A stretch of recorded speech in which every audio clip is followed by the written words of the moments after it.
팔복은 예수님의 첫 사역의 첫 설교인 이 팔복은 그 구조가 마치 천지창조와 비슷합니다.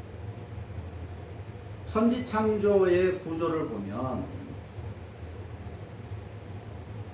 첫날부터 둘째 날, 셋째 날에 창조된 것을 보면 이 세상의 틀 그리고 4일째부터 6일째는 그 틀 안에 채워지는 창조된 내용물이라고 하는 것을 알 수 있습니다. 그러니까 먼저 틀을 만들어 놓고 하나님께서, 그리고 그 틀 안에 필요한 내용물들을 하나하나 나중에 창조하신 것입니다. 그래서 1, 4, 2, 5, 3, 6 이렇게 천지창조도 정교한 구조로 되어 있다는 것을 우리가 확인할 수 있는데, 팔복도 역시 마찬가지입니다. 첫 번째, 다섯 번째, 둘째, 여섯 번째, 세 번째, 일곱 번째, 네 번째, 여덟 번째, 이 복이 한 세트로 이루어져 있다 라고 하는 것을 앞에서 봤는데, 첫째 복과 다섯째 복, 즉 심령이 가난한 것과 긍휼히 여긴다는 것이 한 세트입니다. 심령이 가난하다는 것은 지난 시간에 본 것처럼 경제적인 가난을 포함할 수도 있고 포함하지 않을 수도 있습니다. 그런데 어쨌든 심령, 마음이 가난하다는 말은 그 사람이 돈이 많냐 적냐 그것과 상관없이 하나님밖에 참 의지할 것이 없다, 그런 마음을 가난한 마음이라고 합니다.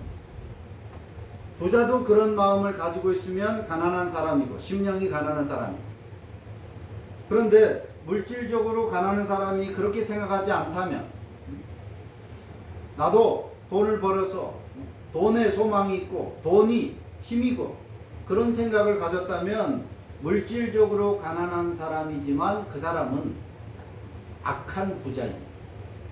죄로 가득한 부자인 것입니다.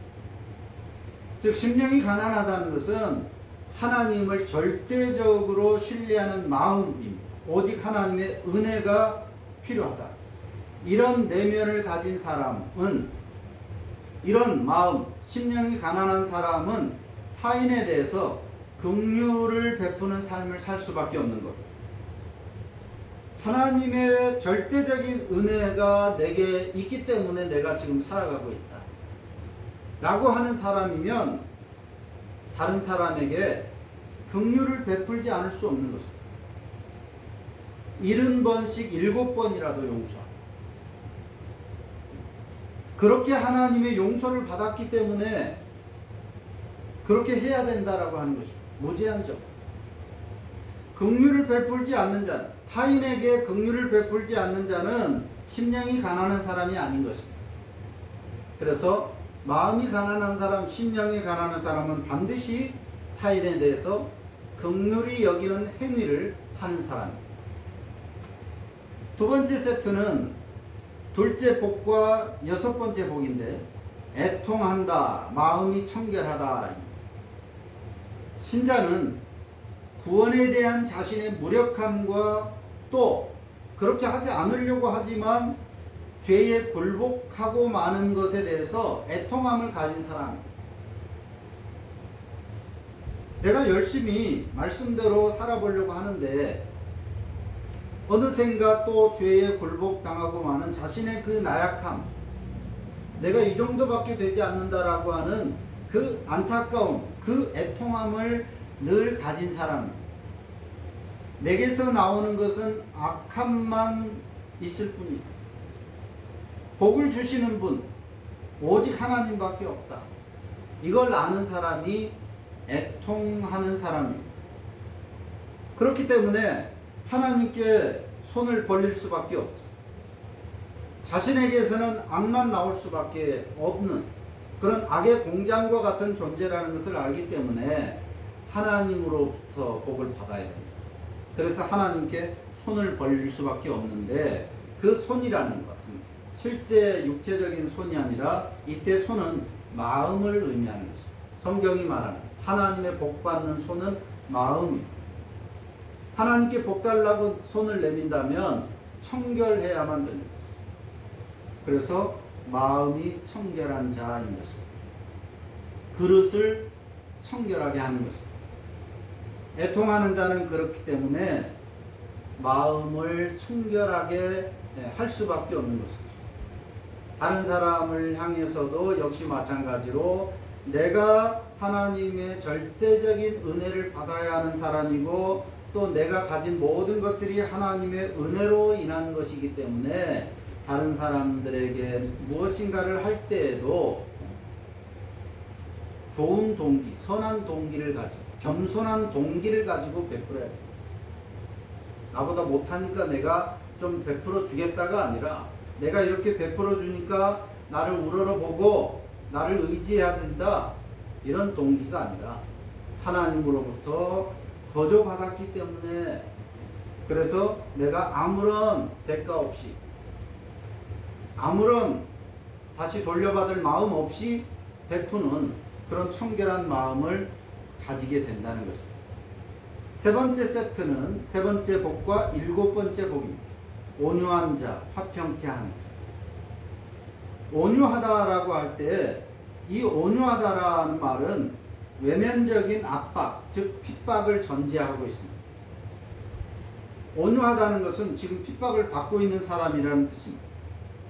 성경에서 온유하다라고 할 때 그것은 그 사람이 성격이 착하다, 심성이 착하다, 그런 뜻이 아닙니다.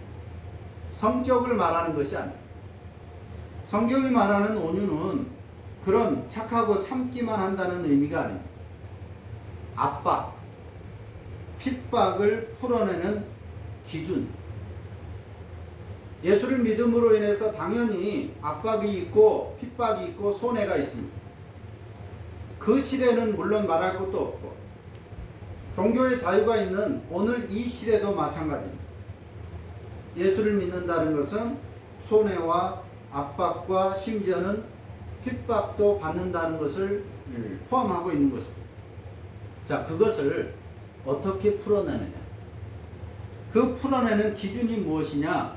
온유한 자는 하나님의 말씀, 하나님의 말씀이 기준이라고 하는 것입니다. 그러니까 그 사람의 성품이 어떻고 성격이 어떻냐, 이걸 말하는 게 아니에요. 불같은 성격을 가진 사람일 수도 있고 정말 착한 사람일 수도 있고 느긋한 사람일 수도 있습니다. 이것은 온유한 자라고 하는 것은 성격이 어떠냐를 말하는 것이 아니라 어떤 어려움이 찾아왔을 때, 문제가 생겼을 때 그것을 풀어내는 기준이 뭐냐 하는 거예요. 자기 성격이냐, 자기 지위나 권력이나 지식이나 그것이 아니라 하나님의 말씀. 하나님의 말씀을 가지고 이 상황을 어떻게 풀어내야 될까? 내가 강하게 밀어붙여야 될까? 아니면 손해를 받지만 감수해야 될까? 하나님의 말씀이 어떻게 내게 원하시는가? 그걸 기준으로 삼는 사람을 온유한 자라고 성경이 말씀합니다. 자, 그렇게 세상의 모든 다툼들은 사실은 이기심, 나를 위한 욕심이 원인입니다. 그게 세상의 모든 다툼의 원인이에요. 자기 자신이 더 유리해지기 위해서, 더 큰 이익을 가지기 위해서 사실은 개인 간의 싸움이든 국가 간의 싸움이든지 다툼이 일어나는 것입니다. 그런데 이렇게 나를 내려놓고 내 성격이 어떻든지 아니면 내 나라, 우리나라의 국력이나 경제력, 군사력의 힘이 어떠하든지 그것이 아니라 하나님의 말씀이 어떻게 우리에게 요구하느냐를 가지고 그것을 기준으로 한다는 것입니다. 쉽게 말하면 하나님의 마음, 주님의 마음이 이 기준입니다. 그렇기 때문에 타인과 화평할 수밖에 없는 것입니다. 온유한 자는 그래서 화평케 하는 자인 것입니다. 하나님의 말씀을 기준으로. 온유한 사람이 땅을 기업으로 받는다 라고 했는데 시편 37편의 인용인데 오직 온유한 자는 땅을 차지하며 풍부한 화평으로 즐기리로다 그랬습니다. 근데 구약에서는 땅이 실제적인 땅이지만 신약에서 의미하는 땅은 사람의 마음을 의미합니다. 실제로 부동산 같은 그런 땅을 많이 가질 수 있게 된다는 것이 아니라 온유한 자는 사람의 마음을 얻는다 하는 것입니다. 예수님은 힘의 과시가 아니라 십자가에서 죽기까지 한 그 온유함으로 세상의 마음을 얻으셨습니다.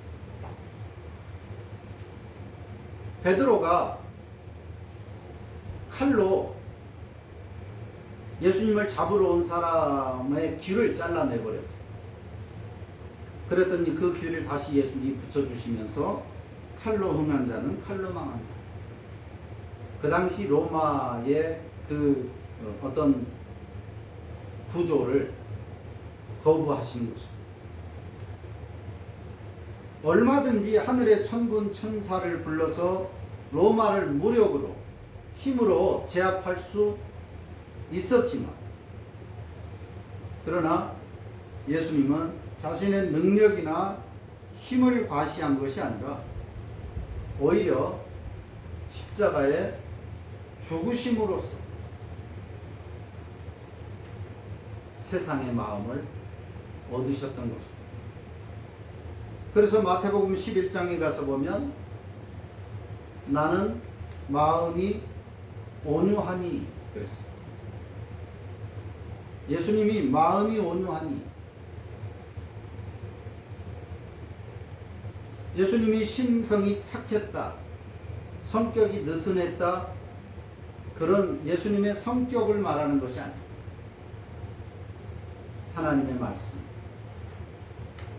당신의 그 사명, 영혼을 구원하기 위한 그것을 기준으로 행동하셨다는 말입니다. 그것을 배우라는 것입니다.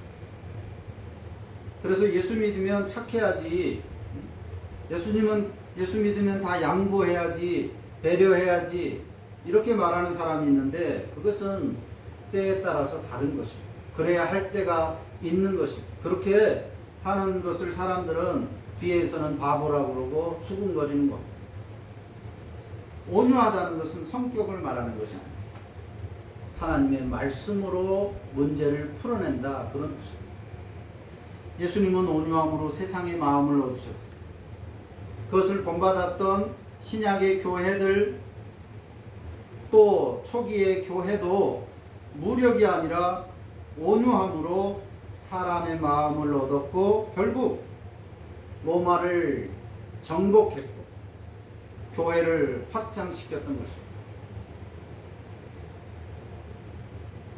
세계 최강대국인 로마를, 모든 길은 로마로 통한다고 했던 그 로마를 기독교가 이긴 것은, 로마를 이겨낸 것은 세력이나 힘의 과시가 아닙니다. 바로 이 온유함, 하나님의 말씀으로 그 핍박과 고난을 풀어냈기 때문입니다. 그런데 오늘 교회들은 힘의 과시, 세상적인 힘으로 사람들의 마음을 얻으려고 합니다. 그런데 그럴수록 사람들의 마음은 교회로부터, 하나님으로부터 멀어져 간다고 하는 것입니다. 부익부 빈익빈, 쉬운 말로 하면 돈이 돈을 번다는 말입니다. 부자가 돈을 벌고 가난한 사람은 더 가난해집니다. 이게 오늘 시대의 개미들의 비애입니다. 속된 표현으로 그 쫌쫌따리. 열심히 아끼고 아껴서 푼돈 아껴서 그렇게 노력하는데 큰 돈을 가진 사람들이 뭉태기로 떼가버리고 겨우 부스러기나 그나마 운이 좋으면 부스러기라도 겨우 얻어먹는 그것이 세상의 구조입니다. 티끌 모아 티끌이라는 말이 그래서 나옵니다. 이것이 세상의 논리, 정글의 법칙, 적자 생존입니다. 이게 죄된 인간들이 만든 세상의 논리입니다. 부정할 수 없는 것입니다. 그런데 교회도 오늘 이 논리에 의해서 움직이는 현실이라는 것입니다. 세상은 그렇게 되는 것이 당연하지만 교회는 그런 논리가 아니어야 됩니다. 오늘 교회들도 역시 마찬가지로 세상의 논리대로 움직인다. 사람들은 큰 교회, 화려한 교회, 괜찮아 보이는 안락한 교회, 유명한 교회, 유명한 사람이 있는 교회로 더 몰려듭니다. 큰 교회는 더 커지고 작은 교회는 더 작아지고 심하게 표현하면 마치 해충 트랩으로 달려드는 불나방들처럼 그렇게 교회들로도 교회들이 집중되고 있습니다. 다른 표현으로 말하자면 그만큼 사람들이 어디에 마음 두지 못하고 심적으로 영적으로 갈급함이 채워지지 않는다는 것이죠. 그렇기 때문에 저기 가면 채워질까 아니면 저쪽 교회에 가볼까 계속 떠돌아다니는 나그네 교인들이 많은 오늘 현실. 그런데 작은 교회를 가면 금방 표신하니까 큰 교회로 가서 표신하지 않게. 심지어는 큰 교회가 작은 교회들을 흡수하는 그런 전략을 전도라고 말합니다.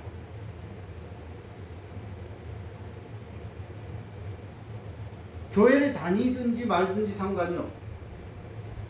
우리 교회로 오라는 거죠. 이름도 말하기 부끄러운 그런 교회 말고 우리 교회로 와라. 차도 운행할 수 있고 에어컨 빵빵 나오고 이러저러한 혜택도 있고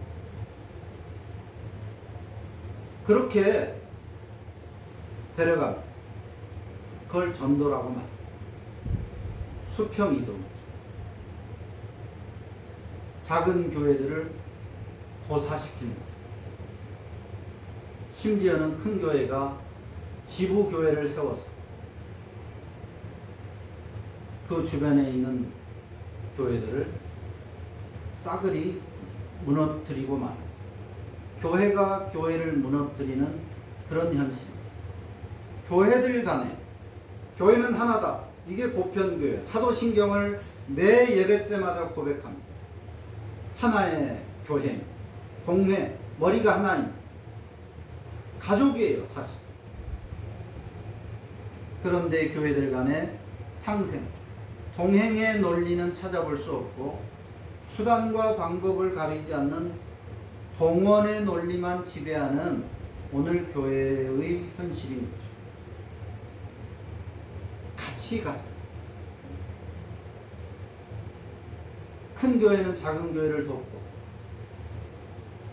또 시골 교회를 돕고 그렇게 해서 온 지역의 교회들이 그렇게 같이 동행해서 나가야 된다. 이것이 하나된 교회의 당연한 논리고 상식이어야 하지만 그저 많은 사람들을 동원하는 것이 참된 교회고 그것이 옳은 것이다라고 하는 동원의 논리만 오늘 교회가 하고 있는 그런 행태들. 예수님과 시골 촌뜨기들인 제자들이 예루살렘에 갑니다. 거기서 헤롯 성전을 보게 되죠. 성전이 다 파괴됐는데 헤롯이 유대인들의 환심을 사기 위해서 46년 동안이나 공을 들여서 성전을 다시 재건했습니다. 그것을 헤롯 성전이라고 합니다. 솔로몬의 성전보다는 물론 규모가 작았겠지만 유대인들에게는 굉장한 거룩한 성지 같은 것이죠. 무슨 이유였는지 46년 동안이나 건축을 할 정도였습니다. 마치 강원도 어디 저 산골짜기에 롯데타워가 세워진 것과 같은 그런 엄청난 규모, 그리고 엄청난 그런 위용을 자랑하는 곳이 바로 성전이었을 것입니다. 당연히 갈릴리 촌뜨기들이 놀라고 입이 다물어지지 않았을 것입니다. 그런데 예수님은 그 제자들에게 말하기를 이 성전을 헐라 내가 3일 만에 다시 세우리라. 그렇게 말씀하십니다. 내가 이 성전을 헐고 다시 세운다는 말씀입니다. 어떻게 46년 만에 지은 건물을 허물어버리고 3일 만에 다시 짓겠다고 하는가라고 주변 사람들이 수군거렸습니다. 하지만 그것은 자신의 몸을 의미하는 것이었습니다. 요한복음 2장에 나오는 이야기죠. 실제로 예수님은 십자가에 죽으시고 3일 만에 부활하셨습니다. 그리고 예수님이 성전이 되셨습니다. 내 몸이 성전입니다. 이제 사람들이 하나님을 만나기 위해서는 헤롯의 성전이 아니라 예수님을 통해서 만날 수 있게 됩니다. 예수님이 중보자가 되신 것입니다. 예수님이 자기 몸을 가리켜서 말한 것이 실제로 예수님이 죽으시고 다시 살아나심으로써 그 성전의 역할은 끝난 것입니다.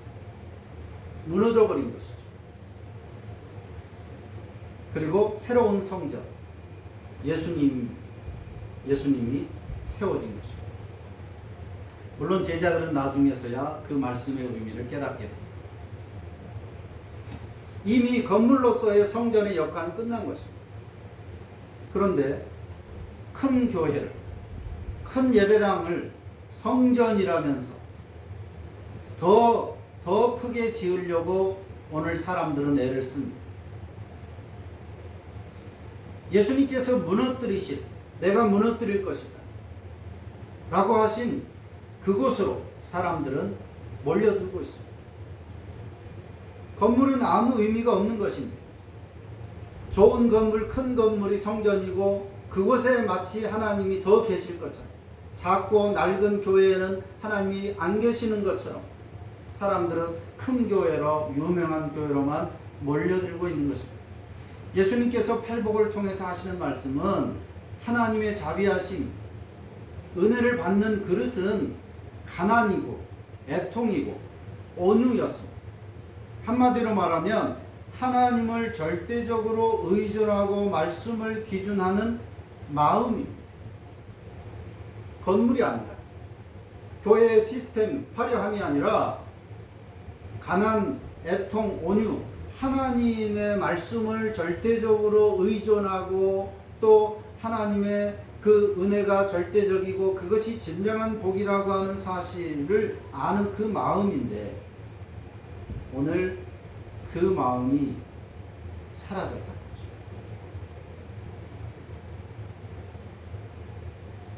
이 이야기는 출처가 좀 불명확한데 알려지기로는 유명한 신학자인 토마스 아퀴나스와 교황 이노센트 4세 혹은 2세라고도 하는데 이 두 사람 사이에 일화로 전해져 오는 이야기입니다.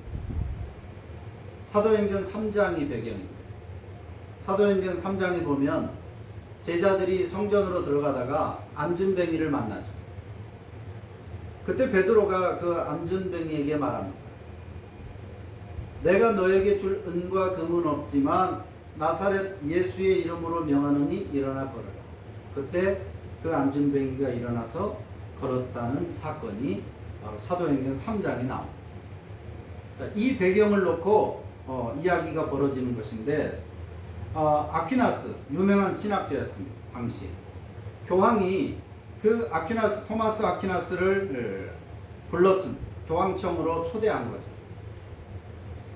아퀴나스가 로마 교황청의 그 화려한 부를 보면서 감탄합니다.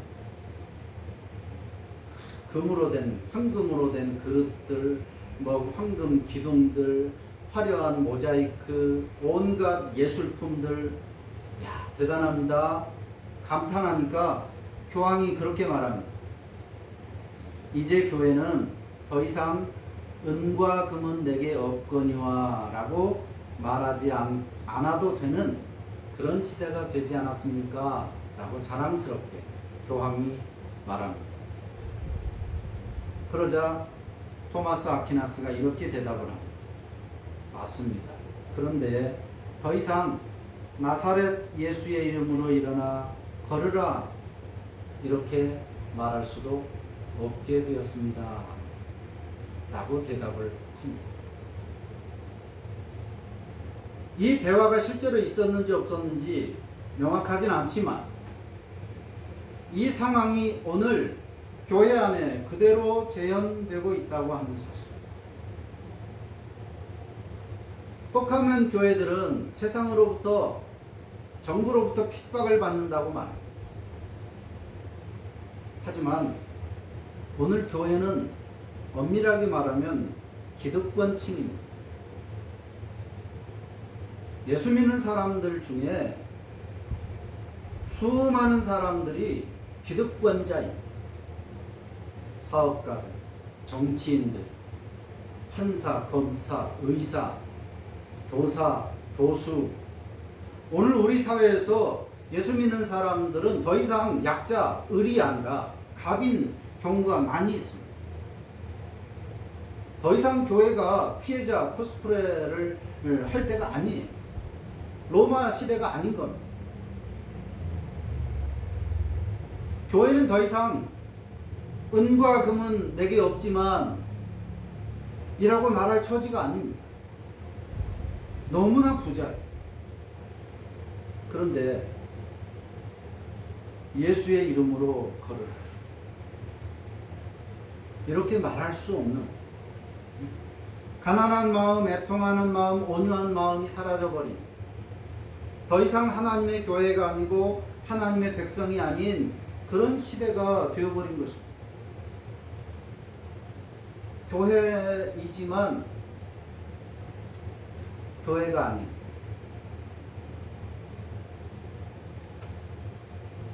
오늘 팔복의 구조를 통해서 우리는 신자는 내면화를 통해서 외면화를 이루는 사람이다 라고 하는 것을 볼 수 있었습니다. 신자의 내면은 가난하고 애통하고 온유한 마음을 가져야 합니다. 그런데 마음으로만 그치는 것이 아니라 교회 안에서만 그렇게 하는 것이 아니라 외면화, 즉 일상의 삶에서 그 가난함, 애통함, 온유함이 삶으로 표현되어야 합니다. 타인에 대해서. 그 타인이 내게 우호적이지 않고 심지어 적대적이라 할지라도 우리는 예수님처럼, 제자들처럼, 우리 신앙의 선배들처럼 그렇게 사랑과 용서로 대해야 하는 것입니다. 그렇게 내면화와 외면화가 균형을 이루는 사람이야말로 참된 천국 백성이다. 그 마음이 어떠하면 그 위인도 그러하다는 잠언의 말씀처럼 그 사람의 그 외적인 태도를 보면 그 사람의 내면을 알 수 있는 것입니다. 그 사람의 신앙을 알 수 있는 것입니다. 생활을 보면 신앙을 알 수 있는 것입니다. 그래서 내면화는 필연적으로 외면화를 수반하는 것입니다. 내면화가 없으면 외면화는 나올 수 없는 것입니다. 외면화가 없으면 내면화는 거짓이고 가식인 것입니다. 팔복의 앞부분 4개의 복을 가진 사람이라면 뒷부분의 4개의 복을 타인에게 나누지 않을 수 없기 때문에 참 신자는 외면적인 삶의 변화가 나타날 수밖에 없다는 말입니다. 그래서 참 신자는 신앙적 내면화를 힘써야 하고 또 삶의 외면화로 표현해내는 사람이다 라고 말할 수 있습니다. 이것이 성경이 말씀하는 믿음이고 성경이 우리에게 요구하고 가르치는 참된 신앙, 개혁신앙이 이해하는 복의 실체가 바로 이것입니다. 기도합니다.